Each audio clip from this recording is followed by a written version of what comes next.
Hola a todos, mi nombre es Anabela Martinelli, yo soy médica clínica y médica del staff de emergencias del Hospital Universitario Austral, y la idea de esta presentación es hablarles sobre enfermedades neuromusculares, sus patologías más frecuentes, su presentación y guardia y por qué la necesidad de conocerlos para poder hacer un buen manejo, diagnóstico y tratamiento de este tipo de patologías. Las enfermedades neuromusculares son un conjunto de más de 150 enfermedades neurológicas que pueden ser hereditarias adquiridas. Su aparición puede producirse en cualquier etapa de la vida y que afectan al músculo o al sistema nervioso. Y puede estar afectado el músculo, la unión neuromuscular, el nervio periférico o la motoneurona espinal. Tenemos que tener en cuenta que este grupo de enfermedades se consideran dentro del grupo de enfermedades raras o poco comunes. Pero igualmente hay 2 o 3 patologías que se pueden presentar en la guardia y que yo tengo que conocer. Por eso la idea de esta presentación. Ahora le voy a nombrar según qué puede estar afectado cuáles son las patologías más frecuentes. Dentro de las patologías que afectan la médula espinal, vamos a tener la presencia de enfermedades desmielinizantes como la esclerosis múltiple. También puede haber infecciones como el absceso epidural, hemorragias, infartos, la mielitis transversa y el trauma dentro de los más frecuentes. Dentro de las patologías que afectan los nervios motores, podemos nombrar la esclerosis lateral amiotrófica o ELA como dice sus siglas, el síndrome de Guillain-Barré y sus diferentes presentaciones, no olvidarnos de trastornos metabólicos como porfiria y diabetes, de toxinas, sobre todo aquellos metales pesados, también de la neuropatía del paciente crítico, que son patologías que pueden presentarse frecuentemente. Dentro de las patologías que afectan la unión neuromuscular, tenemos el botulismo, la hipermagnesemia, el síndrome de Lambert-Eaton o la miastenia gravis, medicamentos como bloqueadores neuromusculares o inhibidores de la anticolinsterasa, no olvidarnos de intoxicaciones como órganos fosforados y mariscos, y la picadura de animales ponzoñosos como el escorpión. Y por último tenemos aquellas patologías que afectan los músculos, como la deficiencia de la maltasa ácida, que es una patología hereditaria, anormalidades metabólicas como hipopotasemia e hipofosfatemia, desnutrición, un amplio grupo de patologías como son las distrofias, y en guardia sí se pueden presentar un poco más frecuente. Siempre cuando hablo de todas estas patologías que nombré previamente son enfermedades poco frecuentes, como dije, enfermedades de presentación rara. Pero dentro de ese grupo de enfermedades voy a nombrar las más frecuentes. Y rabdomiólisis y enfermedades de la tiroides como la tiroiditis se presentan con miopatías y dolor muscular. Y sobre todo pensarlo en época de verano, donde es más frecuente la realización de actividad física por ahí de alta intensidad y deshidratación, bueno, tenerlo en cuenta que también puede presentarse en estos casos. Bueno, y ahora la idea es, una vez que ya establecimos cuáles son las patologías más frecuentes, voy a hablar de, me parece que las 2 patologías más frecuentes que podrían llegar a presentarse en guardia, y la primera que voy a hablar es el síndrome de Guillain-Barré. El síndrome de Guillain-Barré es una polineuropatía aguda, a menudo desencadenada a una respuesta inmune a una infección que puede ser anterior o a otro evento que reacciona de forma cruzada con epitopos, que son moléculas que comparten anticuerpos que están en el nervio periférico. Todos los nervios mielinizados pueden verse afectados. Produce una debilidad muscular que característicamente es ascendente, asociada a pérdida de la sensibilidad, puede estar precedida por infecciones virales o bacterianas, vacunas o intervenciones quirúrgicas, y hay una de las variantes, esto después lo voy a nombrar un poquito más adelante, que se llama síndrome de Miller-Fisher, que se presenta con oftalmoplegia, ataxia y arreflexia. El síndrome de Guillain-Barré tiene una incidencia alrededor del mundo de 1 a 2 casos por 100.000 pacientes por año. En algunos estudios, hasta 2/3 de los pacientes pueden presentar antecedentes de infecciones del tracto respiratorio o gastrointestinal. Y hay un estudio que es un estudio internacional que se llama Estudio Internacional de Resultados del Síndrome de Guillain-Barré, en donde un 76% de los pacientes informaron un evento desencadenante 4 semanas previas a la presentación aguda.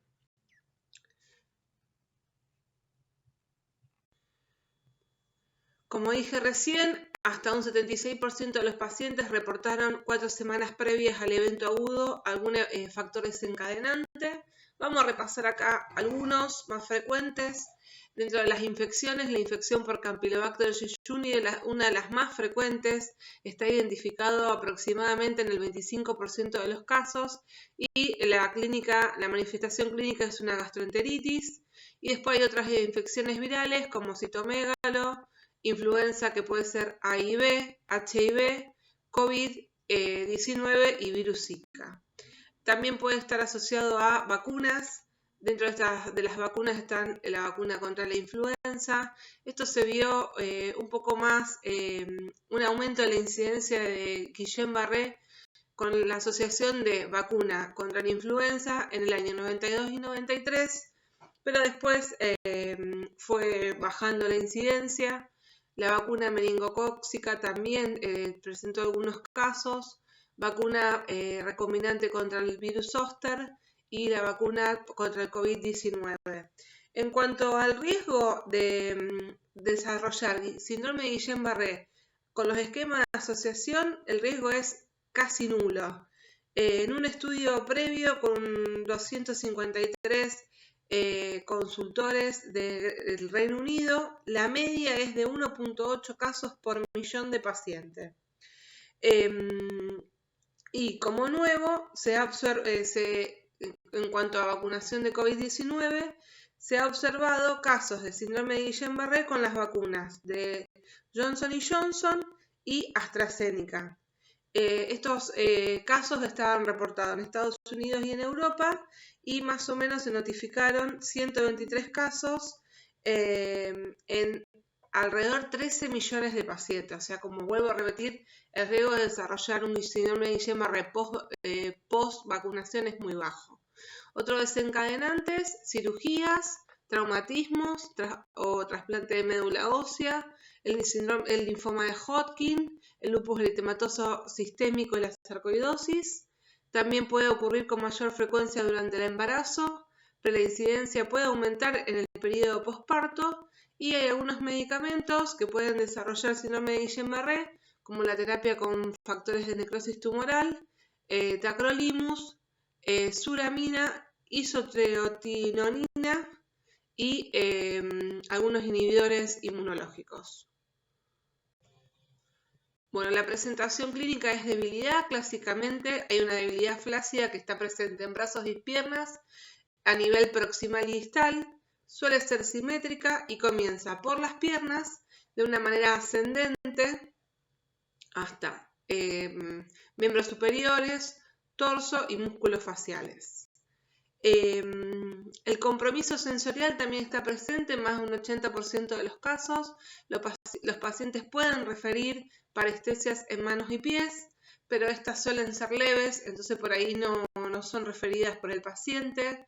También vamos a encontrar una alteración de los reflejos tendinosos profundos, en donde un 90% de los pacientes van a presentar reflejos disminuidos o ausentes, y la mayoría de los pacientes van a desarrollar hiporreflexia a medida que los síntomas avanzan.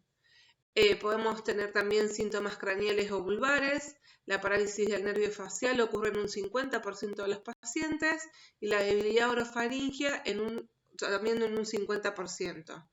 Y la debilidad oculomotora es menos frecuente, ocurre en un 15% de los pacientes.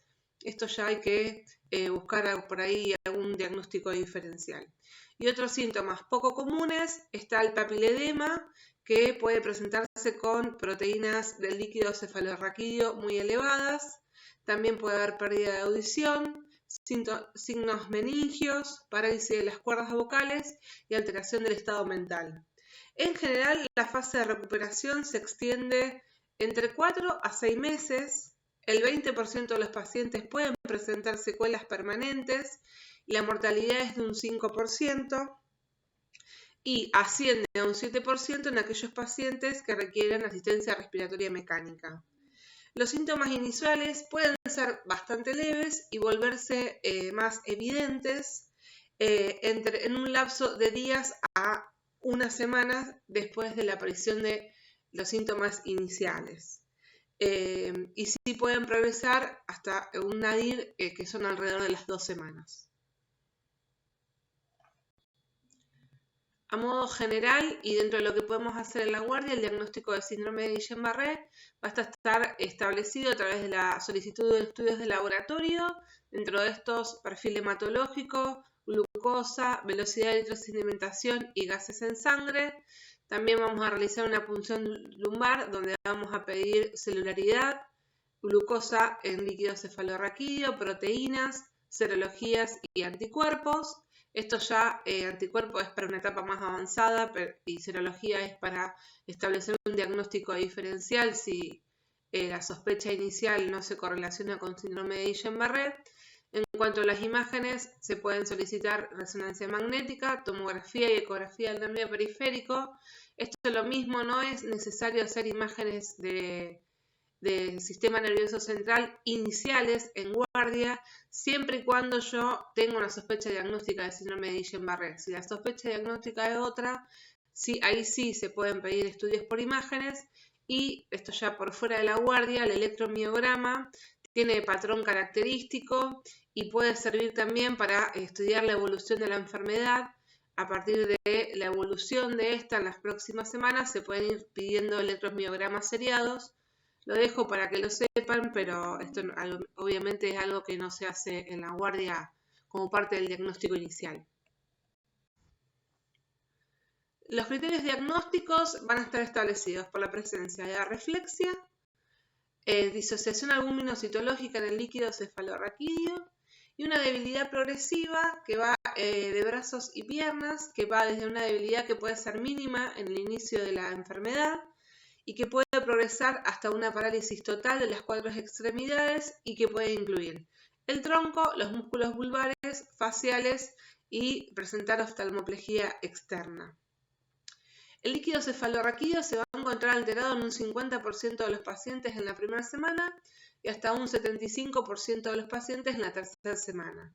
Y vamos a encontrar proteínas mayores a 55 miligramos de cilitro, asociado a menos de 10 células por milímetro cúbico. Hay un pequeño porcentaje de pacientes que tienen una celularidad aumentada, por lo cual esto puede darnos una sospecha de otro diagnóstico. Entonces acá es donde entraría en juego la realización de un electromiograma que va a mostrar patrones desmielinizantes y la realización de estudios de imágenes para buscar otras causas si la sospecha diagnóstica está medio en duda cuando tenemos alteración del líquido cefalorraquídeo. Las dudas diagnósticas pueden darse porque estamos ante otra patología o porque estamos dentro de alguna variante del síndrome de Guillain-Barré. Son muy poco frecuentes, pero bueno, se las voy a nombrar para que las conozcan. Tenemos el síndrome de Miller-Fisher, que la presentación típica es una oftalmoplegia con ataxia y arreflexia, pero también puede entrar en confusión porque un cuarto de los pacientes pueden presentar alguna debilidad de las extremidades, pero nunca llega a ser ascendente y progresiva como la presentación clásica. También podemos tener la encefalitis del tronco de Bickerstaff. Esta está caracterizada por encefalopatía con oftalmoplegia y ataxia. Sepan que es poco frecuente, pero quiero que la conozcan. Y después una presentación con debilidad faríngea cérvico-braquial. Acá vamos a tener una debilidad de los músculos orofaringios, del cuello y del hombro, con una disfunción de la deglución. Acá esto ya puede hacernos confundir el diagnóstico con una miastenia gravis o una afectación del bulbo, pero bueno, estas son variantes del síndrome de Guillain-Barré. En cuanto al tratamiento, siempre vamos a tener en cuenta que vamos a tener que tratar la causa desencadenante y vamos a generar un tratamiento de soporte. Pero en pacientes adultos no ambulatorios que se encuentran dentro de las 4 semanas posteriores al inicio de los síntomas, está altamente recomendado el tratamiento con plasmaféresis o inmunoglobulina. Si tenemos estas dos opciones, ¿qué selección de agente utilizamos? Cuando están ambas terapias igualmente disponibles y no hay contraindicaciones para una o para la otra, se prefiere el tratamiento con inmunoglobulina porque se tolera mejor y es más fácil de administrar. Cuando hablamos de plasmaféresis, esta se administra en 4 a 6 tratamientos que duran de 8 a 10 días. Se necesitan para realizarlo 2 vías intravenosas de gran calibre o puede ser un catéter venoso central y para poder realizar los intercambios de volumen plasmático. La plasmaféresis tiene como efecto adverso principal hipotensión, sepsis, reacciones transfusionales y problemas con el acceso venoso.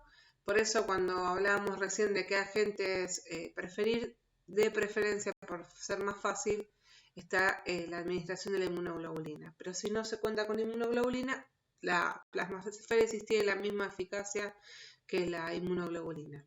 En cuanto a inmunoglobulina, se administra 0,4 gramos por kilo.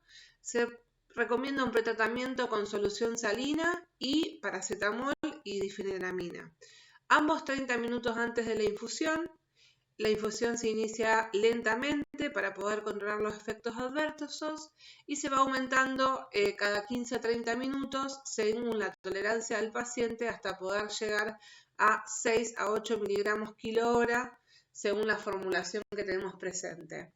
Los efectos adversos de la inmunoglobulina más frecuentes son hipotensión, náusea, cefaleas, erupción cutánea, puede haber insuficiencia renal aguda, en realidad porque estos productos contienen sacarosa, puede haber reacciones transfusionales y si el paciente no conoce que tiene déficit de IgA, puede haber una reacción anafiláctica. Por eso estos tratamientos se sugieren, tanto la plasmaféresis como la inmunoglobulina, realizarlos en una unidad de cuidados intensivos. Y la otra patología bastante frecuente que podemos tener en guardia es aquella que afecta a la unión neuromuscular como la miastenia gravis. La miastenia gravis es un trastorno de la unión neuromuscular que está desarrollada por una presentación autoinmune caracterizada por una debilidad fluctuante que afecta a los músculos oculares, vulvares, las extremidades y los músculos respiratorios. Esta debilidad se debe porque hay un ataque inmunológico mediado por anticuerpos dirigido a las proteínas de la membrana postsináptica de la unión neuromuscular, sobre todo los más frecuentes los receptores de acetilcolina o las proteínas asociadas a estos receptores. Puede ocurrir a cualquier edad, pero tiende a haber una distribución bimodal según el predominio de edad y sexo, con un inicio temprano en la segunda y tercera década de la vida, a predominio femenino, y un pico tardío entre la sexta y la octava década de la vida, a un predominio masculino.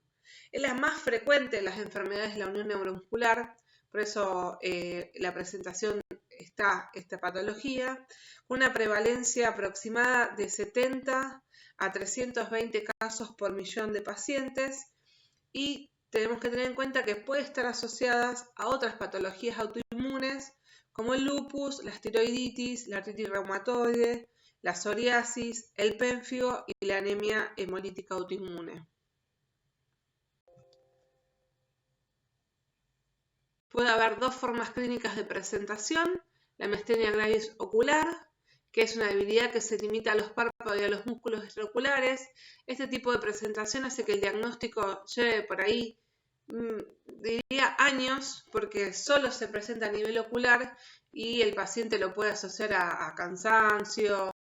Entonces, realmente el diagnóstico por ahí se puede demorar muchos años. Y después está la miastenia gravis generalizada.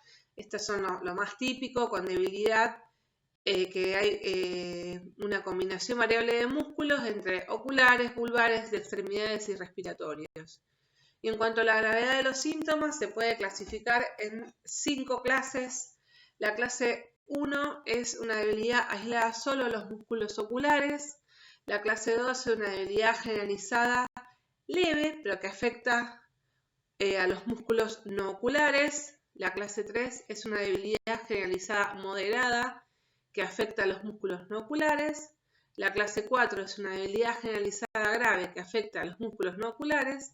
Y la clase 5 es cuando ya tenemos un paciente que requiere intubación, pero una debilidad extrema de los músculos respiratorios. Este es lo que nosotros tenemos que tratar de evitar en guardia, ¿no? Llegar a este tipo de evolución. En cuanto a las características clínicas más frecuentes de la miastenia gravis, vamos a tener una debilidad del músculo esquelético que puede estar acompañada de fatiga muscular. Puede ocurrir en cualquier músculo, pero con mayor frecuencia los músculos oculares y vulvares. También va a haber una alteración de la función ocular.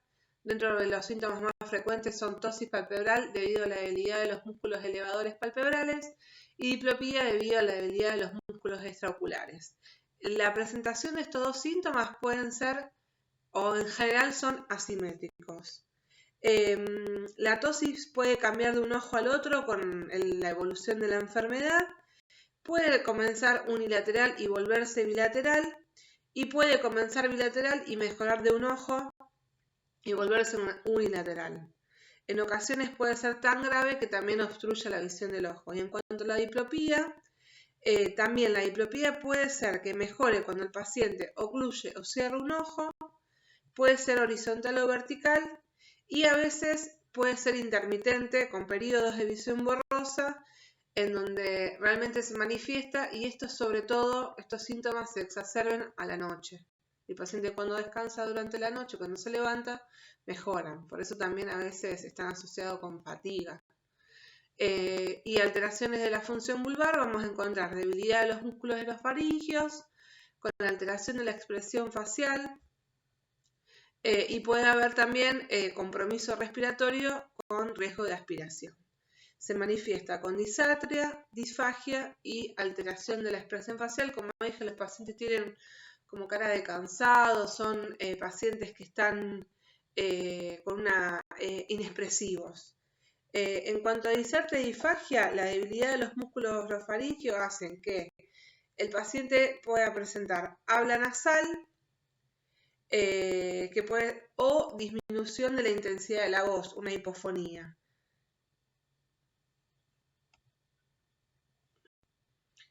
Otras sintomatología presente es alteración de la función respiratoria, que esto es lo que más tenemos que tener que controlar en guardia, por eso nombro esta patología.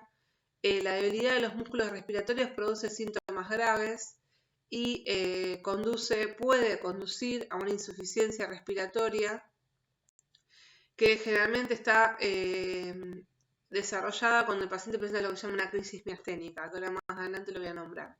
Puede haber fluctuación de la debilidad.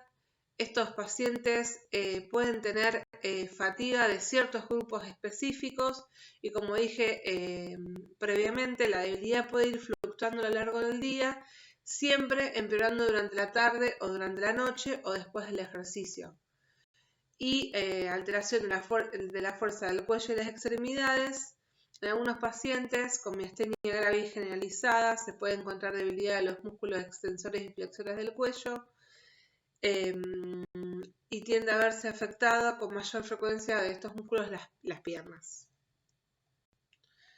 En cuanto al diagnóstico de miastenia gravis, en guardia es muy difícil de realizar el diagnóstico solo con los síntomas, porque como dije puede ser una patología que lleva muchos años de evolución y realmente nosotros lo que vamos a encontrar es una crisis miasténica, que es la presentación más grave de la enfermedad, pero a modo para que lo conozcan, se puede hacer rápidamente ante una sospecha lo que se llama la prueba del hielo. Esto es algo que lo podemos hacer en la guardia. Se agarra una bolsita con hielo y sobre todo se estudia cuando el paciente presenta tosis palpebral. No se puede realizar en cualquier grupo muscular. Y lo que vamos a encontrar es que la transmisión neuromuscular siempre mejora a bajas temperaturas, por eso se puede utilizar esta prueba. y lo que vamos a hacer es colocar una bolsa con hielo sobre la cara del paciente durante 2 minutos, se retira y se vuelve a evaluar la tosis y vamos a ver que esta mejora. En general esta prueba tiene una sensibilidad del 80%, así que se puede hacer en guardia ante la sospecha, sobre todo de una presentación de una crisis miasténica, no de una miastenia gravis per se. También vamos a tener diagnóstico serológico, hay anticuerpos contra el receptor de la acetilcolina en un 85% de los pacientes. Vamos a solicitar pruebas de imágenes, resonancia, tomografía, punción lumbar, cuando yo no tengo certeza del diagnóstico. Y sí, vamos a poder realizar electromiogramas, pruebas de conducción nerviosa o electromiograma de fibra única, que realmente este último es la prueba diagnóstica más sensible para diagnóstico de miastenia gravis, pero como dije, es algo que no vamos a hacer en la guardia. Sí podemos hacer la prueba de la bolsa de hielo cuando yo tengo tosis palpebral y sospecha de miastenia gravis, y después lo más importante es tener la sospecha clínica, ¿no? Y dentro de esta patología, lo que sí yo puedo tener en la guardia y a lo que más atención le tengo que prestar es a la presencia de una crisis miasténica, que es una exacerbación potencialmente mortal de la miastenia, que se define como un empeoramiento de la debilidad que requiere intubación o ventilación mecánica no invasiva.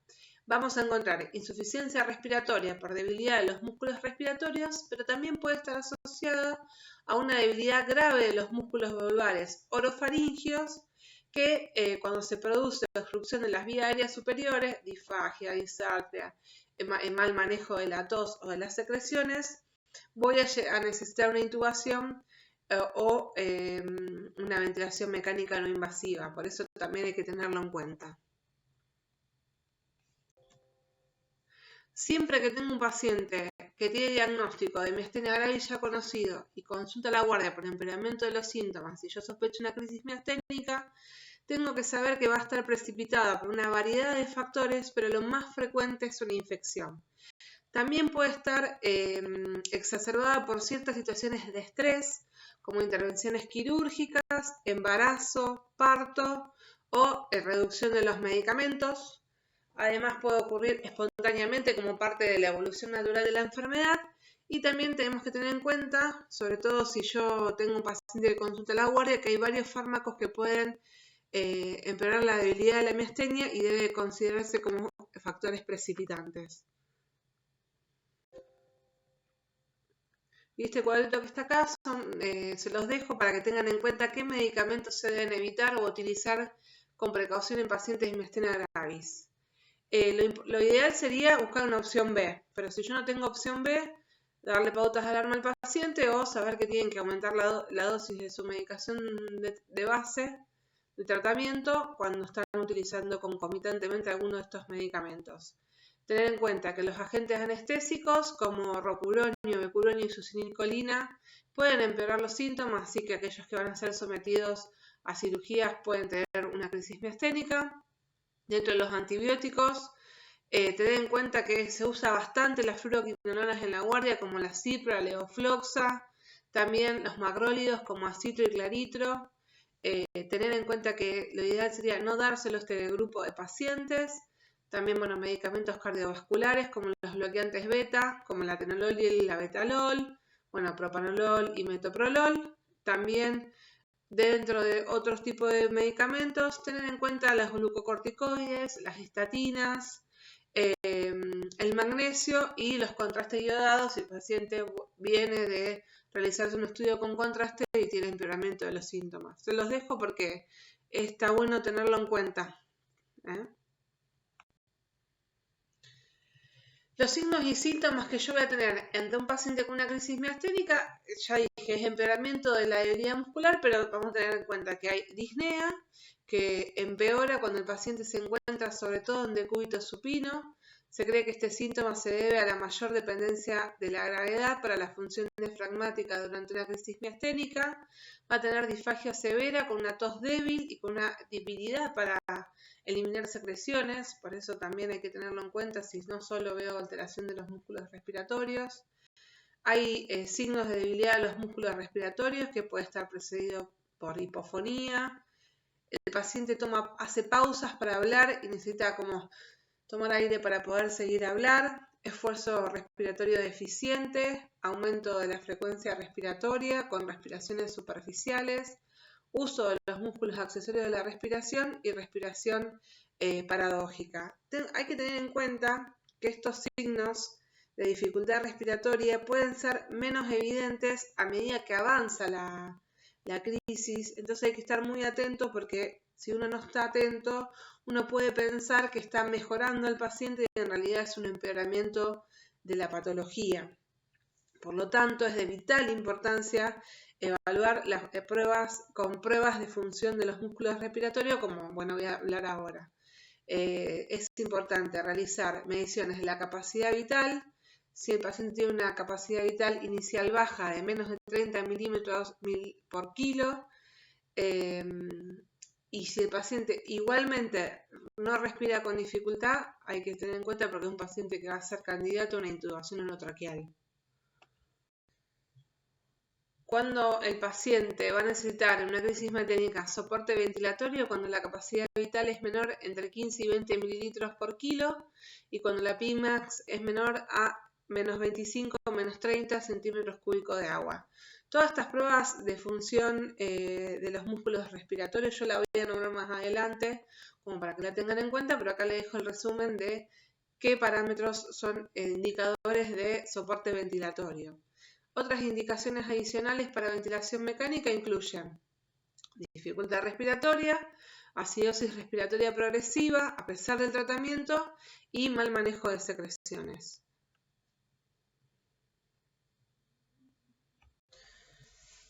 Como dije previamente, la mortalidad de los pacientes que requieren intubación orotraqueal aumenta, pero sí tengo que saber que gran mayoría de estos pacientes terminan ventilados, entonces tengo que tener mucho cuidado cuando tengo un paciente con una crisis mesténica en la guardia. El tiempo de ARM suele ser entre 6 y 14 días. Podemos tener la BNI como opción, es eficaz para evitar la intubación hasta, según estudios, en un 80% de los pacientes, pero tenerla en cuenta que si el paciente tiene muchos síntomas vulvares, disfagia, disartria, la BNI puede que no sea exitosa, son factores de riesgo para el fallo de la BNI, hipercapnia y trastorno de glutorio, como dije recién. Si se requiere ARM, se sugiere colocar una sonda nasogástrica y suspender su medicación de base, que son los anticolinesteráticos. La droga más frecuente y más conocida es la peridoximina. Y bueno, estos agentes deben reintroducirse antes de iniciar el destete de la ventilación mecánica. Un paciente ya no vamos a tener en la guardia. Siempre resolver la causa desencadenante, como dije, las crisis mesténicas está precedida por una causa desencadenante y la mortalidad se va a relacionar más a cuadros infecciosos de arritmia que a la intubación orotraqueal. Y este cuadrito se los dejo para que tengan en cuenta cuáles son las contraindicaciones de la BNI. Absolutas, paciente con requerimiento de intubación de emergencia. Paro cardíaco respiratorio, dificultad respiratoria grave o arritmia que es inestable. Y después hay contraindicaciones relativas, como puede ser insuficiencia orgánica no respiratoria, encefalopatía, sangrado o inestabilidad hemodinámica, antecedentes de cirugía de trauma orofaringeas, obstrucción de las vías respiratorias, ¿sí? La incapacidad para cooperar, y esto lo que conlleva es dificultad para proteger la vía aérea o eliminar secreciones. Y también como contraindicación relativa es si yo voy a pensar o prever que la intubación que el paciente necesita va a requerir más de 4 a 7 días.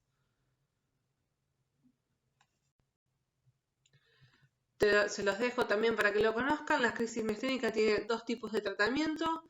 Uno que se llaman terapias rápidas, que es inmunoglobulina versus plasmaféresis, como el síndrome de Guillain-Barré.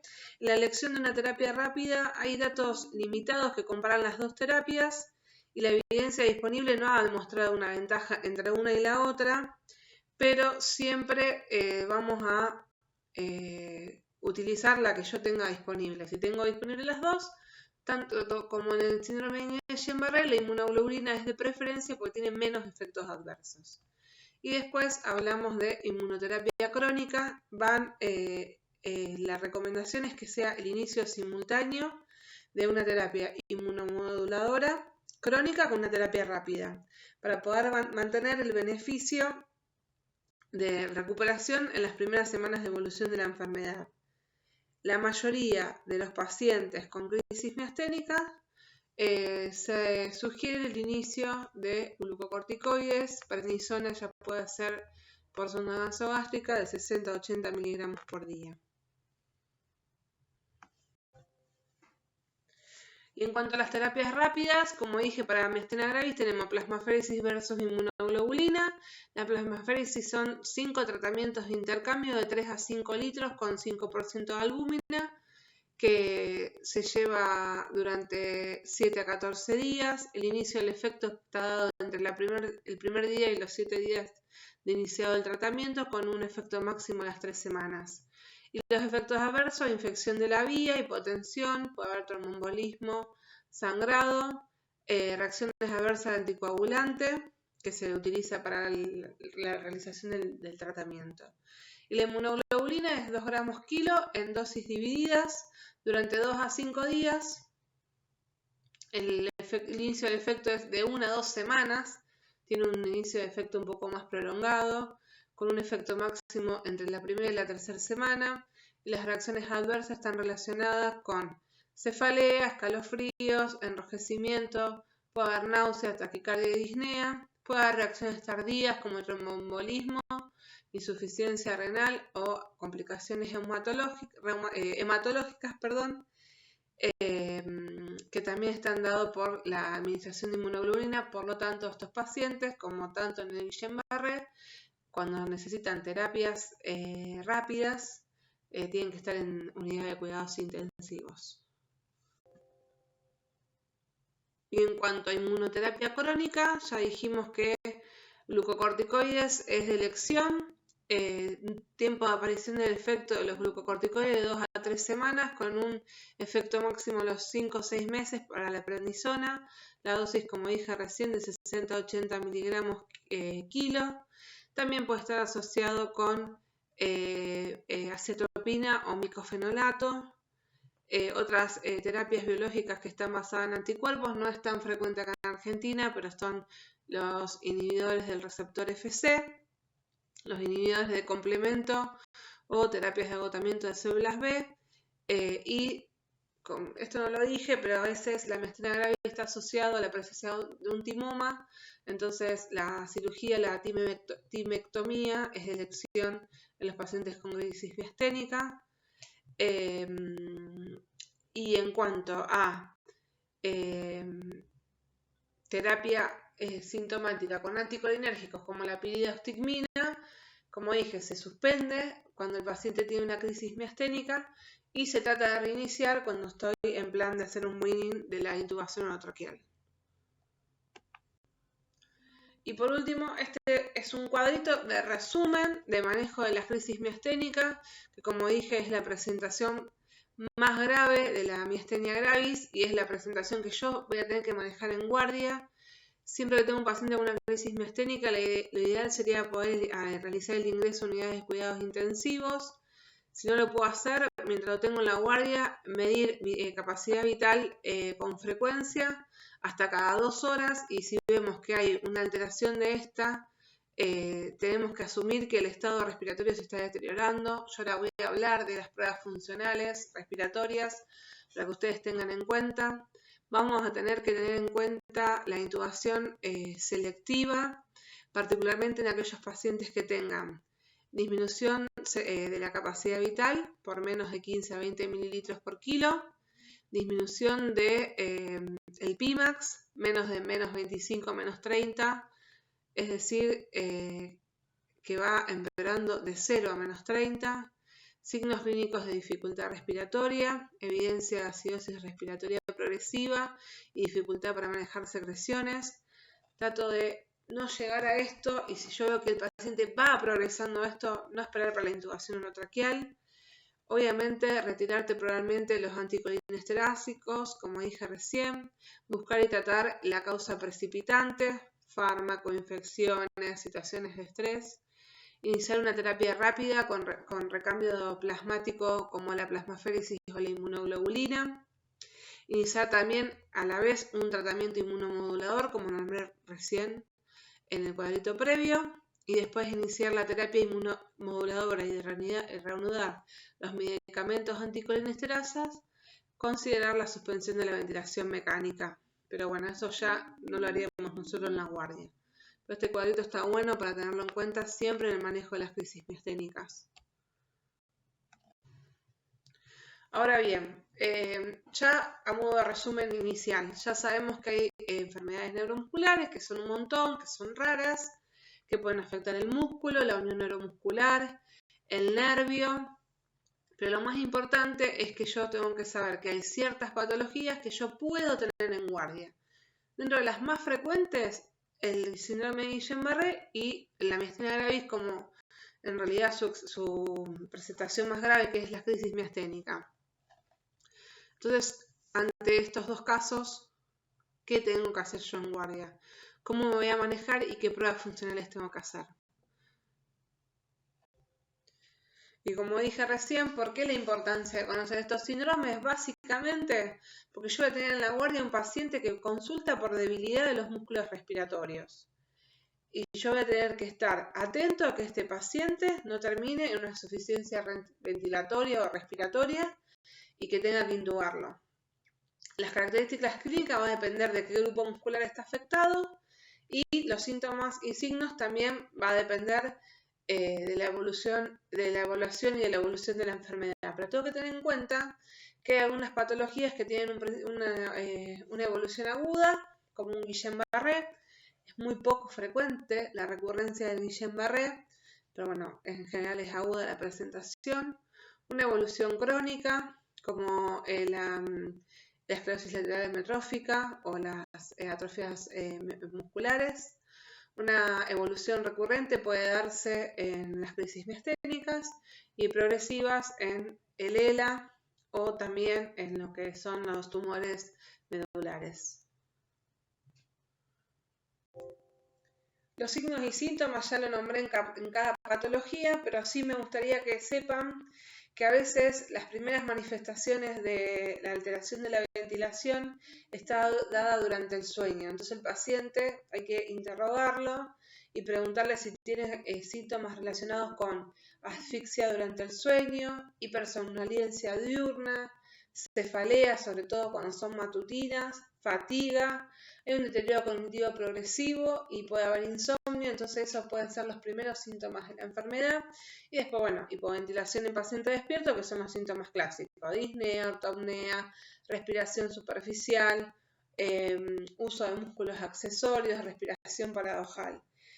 Tengo que tener en cuenta que estos pacientes pueden tener una hipercapnia que no puede estar sospechada, por eso es importante tenerla en cuenta, la presencia de la misma, y que puede llegar a cambios en el estado mental, delirio, paranoia y confusión, sobre todo a medida que aumenta la hipercapnia, y si yo no la sospecho le pongo oxígeno, así que ténganlo en cuenta cuando yo evalúo este tipo de pacientes. Esto lo voy a pasar rápido, pero también lo nombro para que lo tengan en cuenta, porque me parece que no lo dije en cada patología, pero la presencia de tos ineficaz es muy frecuente y hay que tenerlo en cuenta porque los pacientes van a tener mal manejo de secreciones, hay riesgo de aspiraciones y de neumonía. Entonces también pregúntenlo en el interrogatorio, y también los síntomas de disfunción vulvar, que son, que se dan por alteración de los músculos de las vías respiratorias superiores, que incluyen labio, lengua, paladar, faringe, glotis y laringe, y van a tener babeo, disartria, disfagia, masticación débil, habla nasal y puede haber también protusión de la lengua, como para que lo tengan en cuenta también. Ya lo nombré en cada patología, pero me gustaría que lo tengan en cuenta. Y en este cuadrito la idea es tener un resumen de qué músculo o qué grupo muscular va a estar afectado, qué presentación clínica yo voy a tener. Cuando hay debilidad de los músculos inspiratorios, diafragma, intercostales, escaleno, esternocleido, yo voy a tener una ventilación inadecuada con hipoxemia y tos ineficaz, Cuando hay una debilidad de los músculos expiratorios, tanto abdominales como intercostales, voy a tener tos ineficaz. Y cuando hay una debilidad de los músculos de las vías respiratorias superiores, aductores y abductores faringios o laringios, voy a tener tos ineficaz con riesgo de aspiración. Esto como a modo de resumen de los síntomas que yo nombré recién y qué grupo muscular está afectado, ¿no?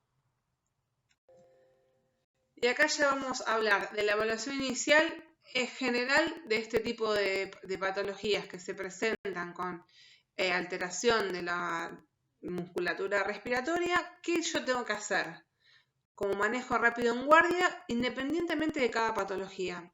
Primero voy a tener que hacer pruebas que incluyan pruebas de función pulmonar y pruebas de fuerza de los músculos respiratorios, PIMA, PEMAX, SNIF y análisis de gases arteriales. Yo voy a nombrar cada uno más adelante.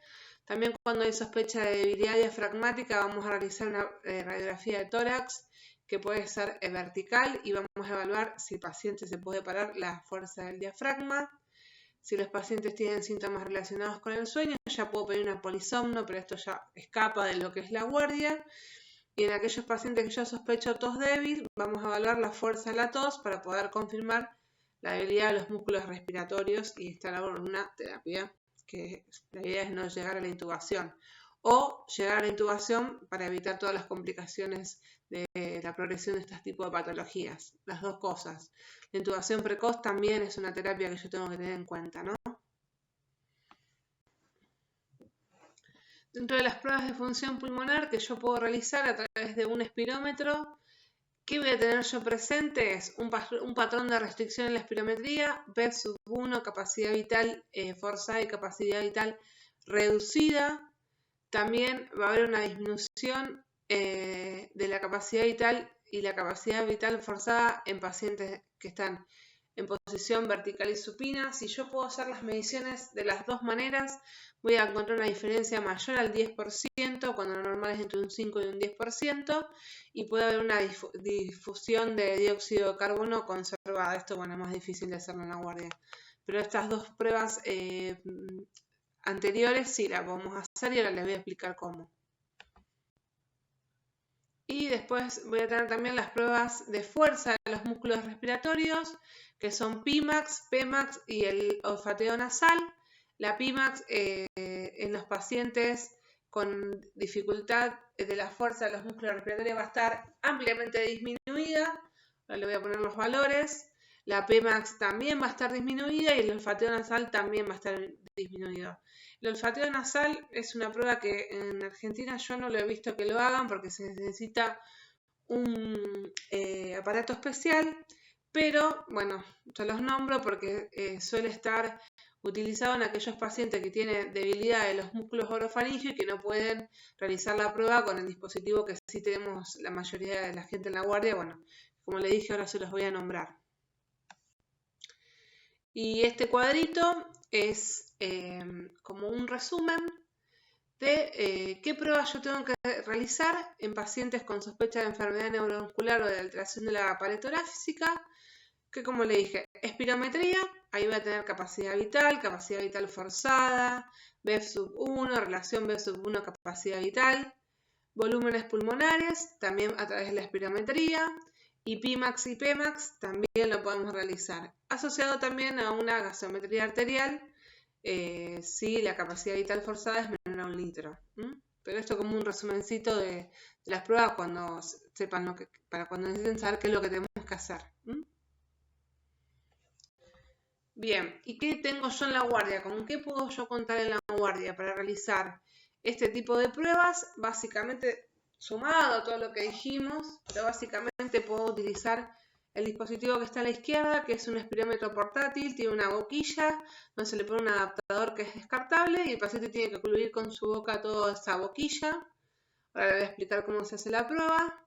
Y después el de la derecha, que ya está conectado a un manómetro, con ese vamos a medir PIMAX y PEMAX y capacidad vital, que también lo podemos tener nosotros en la guardia o muchas veces lo saben tener los kinesiólogos. Nosotros a veces cuando están en la guardia y necesitamos evaluación de las funciones pulmonares, le pedimos al kinesiólogo que lo haga. Bueno, y en esta fotito tengo a la derecha, es el aparatito que se utiliza para hacer la prueba de olfateo nasal, que es de elección en aquellos pacientes que tienen debilidad de los músculos orofaringios. Yo realmente no lo he visto, pero les dejo una fotito porque acá la boquilla es azul, no va en la boca, sino que va en la nariz.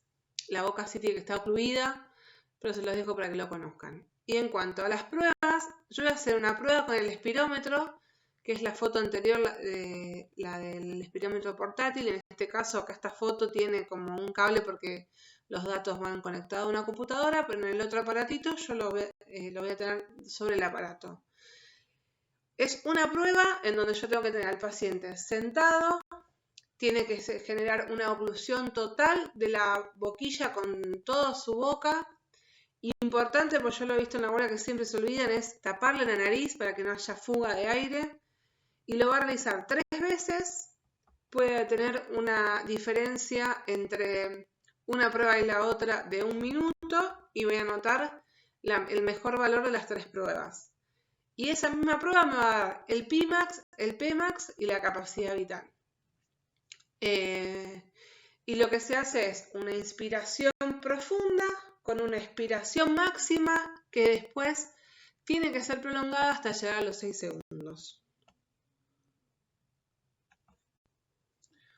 Y a través de estas pruebas voy a poder medir la Pmax o presión inspiratoria máxima, que nos va a medir la capacidad pulmonar total, nos va a ayudar a reflejar la fuerza del diafragma y de otros músculos inspiratorios, sobre todo de la caja torácica. Va a medir en centímetros de agua, en milímetros de mercurio. Como dije, el paciente tiene que estar sentado con una buena oclusión de los labios sobre la boquilla. Vamos a pedirle que el paciente haga una inspiración máxima con una expiración máxima y que exhale después lentamente hasta que suene va a sonar como una alarma, que ahí son más o menos los 6 segundos. La Pimax se mide a 1.5 segundos y la ideal es, como dije recién, realizarlo 3 veces. Y voy a anotar el valor máximo que encontré en cualquiera de las 3 pruebas. El Pmax también lo vamos a medir en la prueba del espirómetro portátil. El objetivo es que la variabilidad entre las mediciones sea inferior a 10 centímetros de agua y voy a anotar la mejor de las 3 pruebas. La capacidad vital, otra de las pruebas que nos va a dar el espirómetro, es la cantidad máxima de aire que una persona puede expulsar de los pulmones tras una inhalación máxima. Cuando es menos del 15% es cuando yo tengo que pensar en un apoyo ventilatorio. Entonces tengo que esto tenerlo en cuenta porque lo puedo hacer de manera seriada para prevenir una intubación de urgencia y poder realizar una intubación selectiva. Y el valor normal, la capacidad vital normal de un adulto es entre 3 y 5 litros y sí va descendiendo a partir de los 60 años. Bueno, y el SNIF o SNIP, que es la presión inspiratoria nasal de olfateo, es una prueba no invasiva que mide la fuerza de los músculos inspiratorios. Es una prueba sencilla, donde el paciente lo que tiene que hacer es una maniobra de olfateo y que básicamente la voy a utilizar en pacientes con debilidad facial, como dije anteriormente. La prueba se realiza colocando un tapón en una fosa nasal y se conecta un catéter en la otra fosa nasal. En caso de obstrucción grave de las vías respiratorias, vamos a encontrar un gradiente de presión significativo entre la presión intratorácica y la nasal. Y lo vamos a repetir hasta tener un pico máximo de presión negativa. Pero como dije, es un estudio que yo no lo he visto el aparatito acá en Argentina, así que se los dejo para que lo conozcan. A lo mejor allá haya lugares que lo tengan. Yo trabajé en lugares que son de neurorehabilitación y tampoco lo he visto, pero bueno, para que lo tengan en cuenta. Bueno, y muy bien, ahora para ir cerrando esta presentación, ya hablamos de lo que son las enfermedades neuromusculares, cuáles son las más frecuentes, ¿Y por qué yo tengo que conocerlas? Que básicamente yo voy a tener pacientes que la presentación aguda que tienen es la insuficiencia ventilatoria, que yo tengo que evitar que estos pacientes requieren una intubación de urgencia y hacer una intubación selectiva, que tengo pruebas para hacerlos, pruebas de función pulmonar, pruebas de función de debilidad de los músculos respiratorios, con qué se hacen, con los espirómetros o con qué otro aparato, y para cerrar, qué objetivo tengo que yo manejar en la guardia. Una vez que diagnostiqué la patología y vi que este paciente puede requerir una intubación orotraqueal. En cuanto a la oxigenoterapia, en la insuficiencia respiratoria hipercápnica con hipoventilación y pulmones normales, vamos a tener que la oxigenación desciende porque el dióxido de carbono aumenta. Entonces, tengo que tener en cuenta que en realidad la hipoxemia está dada por hipoventilación y no por alteración del intercambio gaseoso. Entonces, hay que ser muy precavidos con la administración de oxígeno, ya que esta puede enmascarar más el problema. O sea, yo puedo tener una hipercapnia por administración de oxígeno y en realidad voy a exacerbar el problema. ¿Cuándo voy a usar la oxigenoterapia? Pacientes que requieren resucitación, paciente que no logra mantener una saturación mayor al 95%, ya sea con ventilación no invasiva continua o con paciente que va a ser intubado, que también estamos hablando de un paciente con una enfermedad muy evolucionada con limitación de esfuerzo terapéutico y que va a rechazar traqueostomía o asistencia ventilatoria mecánica. Bueno, ahí le puedo dar oxígeno, porque en este tipo de patología hay que ser muy precavidos con el oxígeno, no dárselo de rutina, sino cuando es realmente necesario, porque sí voy a exacerbar la hipercapnia que me da en realidad la insuficiencia respiratoria por debilidad muscular. Y esto es como lo más importante que yo tengo que tener en cuenta. Paciente con capacidad vital menor a 15-20 mililitros kilo. Pimax menor a menos 15, menos 20 centímetros de agua. Pmax menor a 60 centímetros de agua. Antes se utilizaba como parámetro 40, eso cambió.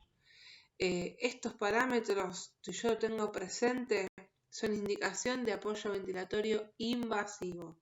Y como vuelvo a repetir esto, voy a insistir, si yo lo puedo hacer de manera selectiva, mejor. Por eso, tener en cuenta la medición seriada de estos valores en un paciente en la guardia. Lo puedo hacer muy fácilmente. Bueno, y esto ya más o menos hablé cuando hablé de crisis miasténica, pero lo más importante de esto último es considerar que la mayoría de los pacientes con debilidad neuromuscular e insuficiencia respiratoria pueden ser candidatos a BNI, salvo que tengan una contraindicación absoluta, como nombré en el cuadrito, la necesidad de una intubación inmediata o una disfunción vulvar. Cuando hablo de disfunción vulvar, estos pacientes son malos candidatos para BNI, ya que tienen una mala capacidad para manejo de secreciones y para poder manejar las vías respiratorias altas. Así que la idea es que estos pacientes directamente vayan a intubación invasiva. El modo que se va a utilizar es el de BiPAP, es el más común. Y para los pacientes con debilidad extrema de los miembros superiores que no pueden sostenerse la máscara, si usamos una total face, por ejemplo, o una máscara orofaringia, hay que tenerlo en cuenta porque por ahí no pueden sacarse la mascarilla si tienen sensación de ahogo. Pero siempre considerar la BNI porque puede reducir hasta un 80% el requerimiento de intubación orotraqueal. Y dentro de la intubación orotraqueal, lo único que voy a decir es que los pacientes que necesitan ventilación mecánica invasiva van a incluir aquellos que están en paro cardiorrespiratorio, tienen una dificultad respiratoria grave con los parámetros que nombré previamente, capacidad vital menor a 15, que disminuye 15 a 20, Pmax menor a menos 25, menos 30, Pmax menor a 60, anomalías marcadas de los gases arteriales, paciente hipercápnico con hipoxemia, aquellos que tienen alteración de la conciencia o que tienen contraindicación para BNI. La ventilación mecánica debe iniciarse tempranamente y ya acabo de agregar selectivamente si puedo. Es decir, antes que sea necesario de forma urgente, especialmente en aquellos pacientes que tienen una debilidad neuromuscular progresiva y aguda, ya que está ampliamente demostrado que la intubación orotraqueal temprana puede disminuir el riesgo de neumonía de aparición temprana. Y en cuanto a los modos ventilatorios, no hay una preferencia. En general, lo que dice la bibliografía es que se puede utilizar modo volumen control, pero en realidad eso va a depender mucho del paciente, así que modo respiratorio el que necesite el paciente. Y ya, bueno, para cerrar, hay que tener ciertas consideraciones especiales en pacientes intubados con debilidad de los músculos respiratorios. Evitar la sobreventilación, manejarnos con parámetros objetivos según gasometría, con un buen parámetro de oxígeno y dióxido de carbono, fisioterapia temprana, porque estos pacientes tienen mayor riesgo de desarrollar miopatías o polineuropatía del paciente crítico. Control de líquidos y electrolitos, sobre todo los electrolitos, que no haya hipopotasemia que puede exacerbar la debilidad muscular, y tener en cuenta el uso de drogas que pueden más comprometer la función de los músculos respiratorios, como bloqueadores neuromusculares, aminoglucósidos o glucocorticoides. Y por último, control de la nutrición, evitar la sobrealimentación, ya que el aumento está asociado a una mayor producción de dióxido de carbono y puede empeorar la hipercapnia. Bueno, muchas gracias. La idea, el objetivo de esta clase, como dije, es conocer qué patologías puede presentarse dentro de las enfermedades neuromusculares, saber que tienen muchas consideraciones especiales, que son pacientes con consideraciones especiales, por eso está bueno conocerlo. La clase está para eso. Yo acá les dejo mi mail por si tienen alguna duda, porque sé que es una clase larga y media pesada, pero espero que les sirva y cualquier cosa pueden escribir. Muchas gracias.